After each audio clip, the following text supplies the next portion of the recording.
A search for Chicago's best Italian beefs led through more than 50 restaurants and Italian beef stands.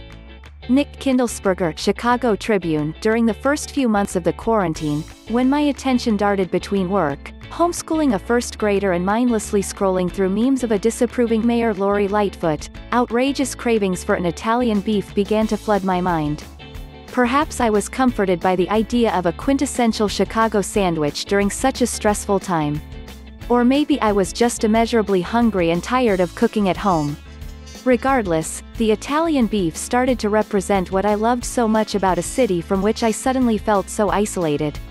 After all, this is a sandwich that starts with a heap of humble ingredients, which are transformed, by pure engineering skill, into one of the meatiest and messiest sandwiches on earth.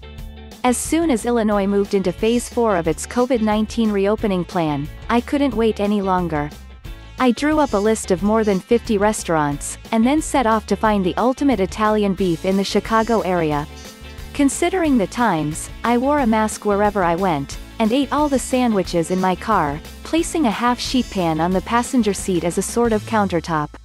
My poor car will forever smell of beef and giardiniera, but what a small price to pay. For those unfamiliar with Chicago's Italian beef sandwich, it initially can sound like an enigma.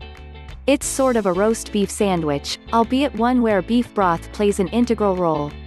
This makes it similar in spirit to a French dip, but it's both more extravagant and less polite. No one would ever confuse the two. It's made by roasting a relatively lean and tough cut of beef, usually round or top sirloin, that's loaded with herbs and spices in liquid, usually water and beef bouillon. When cooled, the meat is cut into paper-thin slices, and mixed with the pan juices, also called gravy or au jus around Chicago. This leads to meltingly tender meat that is intricately seasoned and disproportionately beefy considering its origins. From there the meat is loaded onto a squishy roll, usually made by Turano Baking Co., so that some of the liquid soaks into the bread.